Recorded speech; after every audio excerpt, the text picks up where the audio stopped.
টাকা নিয়ে আমি শুনি অনেকে বলে কালো টাকা, তাহলে আর কেউ ট্যাক্স দেবে না। মাছ ধরতে গেলে তো আধার দিতে হয় না? আধার ছাড়া তো মাছ আসবে না।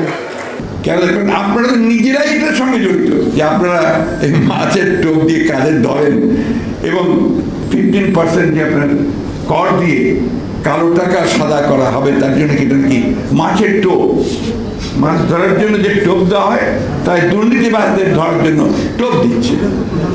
হাস্যকর। তাহলে আমি ওবায়দুল কাদেরের কথা শুনলাম। যাই হোক, এখন ব্যাপার হচ্ছে যে আমরা তো দেখলাম যে আপনারা এই মাছের টোপ দিয়ে কাদের ধরেন এবং কেন দেখুন, আপনারা তো নিজেরাই এটার সঙ্গে জড়িত। কিংবদন্তি এই জন্য বলছি যে আসলে মান্না সাহেব রহস্যময় পুরুষ বলার ব্যাপারে কিছুটা আপনি জানিয়েছেন, কিন্তু আসলে এই জন্যই বলতে তাকে রহস্যময় করে বলা হতো, তার সম্পর্কে খুব বেশি কেউ জানত না, কিন্তু তার অবদান সম্পর্কে, তার কাজ সম্পর্কে কম বেশি সবাই জানত। তো সেই পুরুষ, সেই রাজনৈতিক নেতা, তাত্ত্বিক, তার প্রথম মৃত্যুবার্ষিকীতে আজকে জাসদ আয়োজিত এই আলোচনা সভার সম্মানিত সভাপতি, আজকে বিজ্ঞ আলোচক বৃন্দ, জাতীয় নেতৃবৃন্দ, প্রিয় ভাইয়েরা বোনেরা, আসসালামু আলাইকুম। আসলে আমাকে প্রধান আলোচক রাখা হয়েছে আমি জানতাম না, কারণ আমাকে সিরাজ ভাই আলোচনা সভায় আমার প্রধান আলোচক হওয়ার কোনো যোগ্যতা নেই, কারণ আমি তাকে চিন্তা খুব কম, তার সঙ্গে ব্যক্তিগত পরিচয় ছিল খুবই সামান্য। আমি যখন ছাত্র মুসলিম হলে আমরা যখন ছাত্র রাজনীতির সঙ্গে জড়িত ছিলাম এবং ভিন্ন একটা সংগঠন করতাম, সেটা হচ্ছে আপনার বাংলাদেশ, তখন ছিল পূর্ব পাকিস্তান ছাত্র ইউনিয়ন। তখন আমরা এই মানুষটিকে দেখতাম, আসলে কিছু রহস্যময়তার মধ্যে ছিল, সে কারণে এই রহস্যময় বলতে সবাই। একটা হোন্ডা মোটরসাইকেল, ছোট্ট 50cc, এই হোন্ডা মোটরসাইকেলে উনি প্রায় ইকবাল থেকে এসে মনে আসতেন। এসে মনে এসে তিনি একটা কক্ষের রুমের মধ্যে চলে যেতেন, তার সঙ্গে যারা কাজ করতেন বা যাদের কাছে তিনি যেতেন তাদের কাছে যেতেন, আবার বেরিয়ে যেতেন। তা আমি একদিন হলে ঢুকছি, এমন সময় উনি বেরিয়ে আসছেন। আমার হাতে একটা বই ছিল, বইটার নাম ছিল অ্যানাটমি অফ কিউবান রেভলিউশন। এই বইটা দেখে আমি থমকে দাঁড়ালেন, এই তোমার হাতে কি বই? আমি ওনাকে দেখালাম। দেখার পরে আমাকে, তুমি এক বইটা আমাকে 7 দিনের জন্য ধার দিতে পারো? আপনি নিয়ে যান, অবশ্যই দিতে পারি। তাকে চিন্তা সব পরিচয় আমার ছিল না। উনি নিয়ে গেলেন, ঠিক 7 দিন পরে তার একজন কর্মীকে নিয়ে তিনি বইটা আমার কাছে পাঠিয়ে দিলেন। এটা ছিল আমার প্রথম পরিচয়। পরবর্তী তার সম্পর্কে শুনেছি অনেক, তার সম্পর্কে জেনেছি অনেক, কিন্তু তার সঙ্গে আমার ঠিক সেইভাবে পরিচিত হওয়ার সৌভাগ্য হয়। বেশ কিছুদিন পরে 1971 সালের যুদ্ধের সময় যখন আমরা ভারতবর্ষে চলে গেছি এবং যখন আমরা নিজেরাই যুদ্ধে লিপ্ত হয়েছি, সেই সময় পঞ্চগড় জেলার তেঁতুলিয়া থানা জেলা, সেটা মুক্ত এলাকা ছিল। সেই মুক্ত এলাকা থেকে যখন আমরা বেরিয়ে যাচ্ছি শিলিগুড়ি রাস্তায়, তো বাংলাবান্ধা বলে যে বর্ডারটা আছে, বর্ডার পোস্ট, ওইখানে দেখি একটা আপনার মাইক্রোবাস দাঁড়িয়ে আছে এবং সেখানে বসে আছে অত্যন্ত ক্লিন শেড একজন ভদ্রলোক, আপনার হাওয়াই শার্ট পরায়, আর ওর সাথে 2 জন আছেন। দেখে আমি চিনে ফেললাম, বোধহয় সিরাজ ভাই। তা আমি একটু এগিয়ে গিয়ে বললাম যে সিরাজ ভাই, তো বলছে হ্যাঁ তুমি তো আলমগীর না? ওনার মনে আছে, ওই একদিনে দেখায়। তো আমাকে, আমি তো সাথে সাথে তার সাথে কথা বললাম, ওই ভূত হলাম আবারও। তখন আমরা জানি যে উনি কি ভূমিকা পালন করেছেন, কারণ আমরা যুদ্ধে আছি, ওনারা যুদ্ধে নেতৃত্ব দিচ্ছেন, সেইভাবে তার সঙ্গে আমার পরিচয়। আর সব শেষে, এটা আমার একটা দুঃখের কথা ব্যক্তিগতভাবে, উনি যখন একবার মৃত্যুসজ্জায়, সেই সময় আমি জানি না কেন উনি তার একজন সুহৃদকে দিয়ে আমাকে একটা মেসেজ পাঠিয়েছিলেন। সেই মেসেজটা ছিল যে আমি যেন তার সঙ্গে একটু দেখা করি। আমি যখন এরকম একটা প্রস্তুতি নিয়েছি ঠিক এমন সময় খবর তিনি আর নেই, চলে গেছেন, যে কারণে আমি তার জানাজায় উপস্থিত হয়েছিলাম। এই মানুষটিকে ব্যক্তিগত ভাবে তার পরিচয় দিতে চরম অন্যায় করা হবে। এই মানুষটি, এই নেতা, নিঃসন্দেহে এখানে যারা আছেন আমাদের বক্তা সবাই বলেছেন যে মুক্তি সংগ্রামের যে চালিকা শক্তি হিসাবে তিনি কাজ করেছেন। আমাদের স্বাধীনতার সংগ্রামের মূল জায়গা থেকে তিনি তার অবস্থান থেকে তার সংগঠন থেকে তার দলকে তিনি কাজ করেছেন। আমরা ভিন্ন রাজনীতি করেছি, তিনি ভিন্ন রাজনীতি করেছেন, কিন্তু ইনার যে অবদান, সেই অবদানকে কখনো অস্বীকার করা যাবে না। এবং যারা এটাকে অস্বীকার করতে চায় তারা আসলে বাংলাদেশের স্বাধীনতাকে অস্বীকার করতে চায়। এই বিষয়ে আমি খুব বেশি কথা বলার যোগ্য মানুষ নই। আমি শুধু এইটুকু বলতে চাই যে বাংলাদেশের স্বাধীনতার ইতিহাস বিকৃত করাই হচ্ছে। এখানে একটি দল, তারা একজন ব্যক্তি একটি দল ছাড়া আর কোনো কিছুরই কোনো অবদান আছে সেগুলো স্বীকারই করতে চায় না।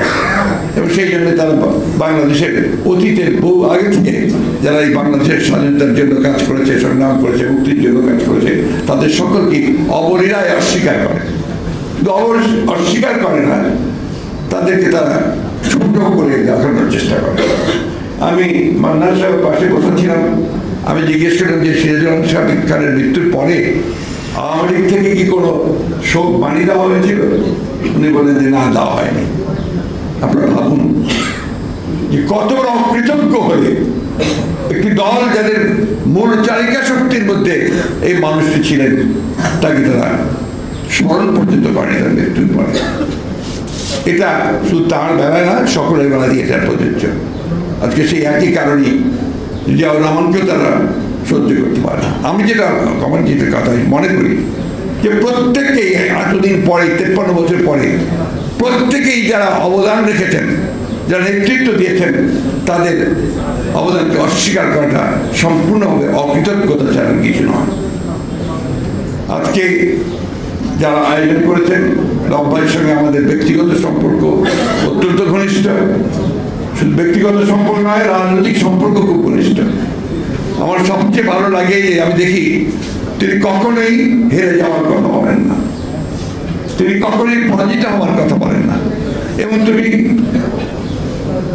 সত্যিকার অর্থে এই জাতির মুক্তির জন্যে তিনি চিন্তা করেন, ভাবেন, যে কারণে তাকে অত্যন্ত শ্রদ্ধা করি। আজকে এখানে যারা আছেন তারা সবাই এই বাংলাদেশের মুক্তি চায় এই ভয়াবহ অবস্থা থেকে, এবং এই মুক্তি চায় বলেই আজকে আমরা একসাথে কাজ করছি। আমরা মনে করি যে বাংলাদেশ একটা ভয়ঙ্কর সংকটের মধ্যে পতিত হয়েছে, যেখানে বাংলাদেশের অস্তিত্ব আজকে প্রশ্নের সম্মুখীন হয়েছে। এমন একটা শাসক গোষ্ঠী জোর করে ক্ষমতা দখল করে বসে আছে, যারা বাংলাদেশের সমস্ত প্রতিষ্ঠানগুলোকে ধ্বংস করে দিয়েছে। 1971 সালে এরা প্রায় সবাই মুক্তিযোদ্ধা ছিলেন, আপনারা অনেকে মুক্তিযোদ্ধা ছিলেন। আপনাদের কোনো স্বপ্নই বাস্তবায়িত হয়তো দূরে থাক, এবং সেই স্বপ্ন থেকে বহু দূরে বাংলাদেশকে তারা ছিটকে দিচ্ছে। এই অবস্থার প্রেক্ষিতে আজকে সিরাজুল আলম খানকে আমরা নতুন করে মনে করা দরকার। মনে করা দরকার যে অসাধারণ সাংগঠনিক শক্তি, তার সেই তাত্ত্বিক দার্শনিক যে যোগ্যতা, সেই যোগ্যতা নিয়ে তিনি বাংলাদেশের মানুষকে ঐক্যবদ্ধ করতে এবং সংগ্রামে করে স্বাধীন হতে তিনি সাহায্য করেছিলেন। আজকে আমরা এমন একটা শাসক গোষ্ঠীর যাতে করে পড়েছি, যারা এখানকার মানুষের কল্যাণের জন্য কোনো কিছু করা তো দূরে থাক, মানুষকে তারা শোষণ করছে, নিগৃহীত করছে, নিপীড়ন করছে, এবং প্রতি মুহূর্তে বাংলাদেশের যে ভবিষ্যৎ, সেই ভবিষ্যৎকে তারা ধ্বংস করে দিচ্ছে। আমরা বক্তব্য বাড়াবো না, সবাই অত্যন্ত ক্লান্ত। আমি শুধু এই কথাটা আপনাদের বলতে চাই, আমরা সবাই একসাথে আন্দোলন করছি, যুগপৎ আন্দোলন করছি। কেন করছি? যে আমরা সবাই মনে করি যে এখন গণতান্ত্রিক ব্যবস্থায় ফিরে যাওয়াটাই আমাদের একমাত্র উপায়। আমাদের অধিকারকে ফিরিয়ে আনা, ভোটের অধিকার ফিরিয়ে আনা, বেঁচে থাকার অধিকারকে নিশ্চিত করা, আমাদের কথা বলার অধিকারকে নিশ্চিত করা, এই বিষয়গুলো আজকে আমাদের সবচেয়ে বেশি সামনে এসে দাঁড়িয়েছে, এবং সেটাই আমাদেরকে অর্জন করতে হবে। ফাঁকে এক সাংবাদিক ভাই আমাকে বলেছেন যে ওবায়দুল কাদের সাহেব গতকাল নাকি বলেছেন আজকে এই যে 15% যে আপনার কর দিয়ে কালো টাকা সাদা করা হবে, তার জন্য কি মাছের টোপ, মাছ ধরার জন্য যে টোপ দেওয়া হয় তাই দুর্নীতিবাজদের ধরার জন্য টোপ দিচ্ছে। হাস্যকর। তাহলে আমি ওবায়দুল কাদের কথা শুনলাম। যাই হোক, এখন ব্যাপার হচ্ছে যে আমরা তো দেখলাম যে আপনারা এই মাছের টোপ দিয়ে কাদের ধরেন, এবং কেন দেখবেন আপনারা তো নিজেরাই এটার সঙ্গে জড়িত। আপনি বাজেট দেখলেই বুঝতে পারবেন যে রাঘব বললে লুটে খাওয়ার আরেকটা ব্যবস্থা করেছেন। এটা এই প্রত্যেক বছর একই ঘটনা করছে, এবং যারা আপনার অর্থনৈতিক বিশ্লেষক তারা বলছেন যে এটা আপনার শুধুমাত্র ক্ষতি ছাড়া আর কিছু করবে না। যেখানে সবচেয়ে বড় সংকট এখন সাধারণ মানুষের জন্য ইনফ্লেশন, দ্রব্যমূল্যের এত বেশি বেড়ে গেছে যেটা সাধারণ মানুষের কাছে সহনীয় হচ্ছে না। আজকে এই সমস্ত কথাগুলো বলে একটা ধূম্রজাল সৃষ্টি করে মানুষকে আর কতদিন প্রতারিত করে রাখবে তারা। তাই আমি সকল রাজনৈতিক কর্মী, এখানে বেশিরভাগই আছেন আপনারা, আমাদের নেতৃবৃন্দ আছেন, আমাদের একটাই আমাদের আপনাদের কাছে আবেদন যে আজকে দল মত নির্বিশেষে আমাদের ছোটখাটো দোষ ত্রুটি ভুলে গিয়ে আসুন আমরা সবাই একসাথে হই। আমাদের সেই 1971 সালে স্বাধীনতা যুদ্ধের যে চেতনা, এই মানুষগুলোর সামনে যে স্বপ্ন ছিল, সেই স্বপ্নকে বাস্তবায়িত করার যে লক্ষ্যে আমরা আবার সবাই একজোট হয়ে সেই লড়াইটা শুরু করি, যে লড়াইয়ে আমরা অবশ্যই তাদেরকে পরাজিত করতে সক্ষম বলে আমরা বিশ্বাস করি।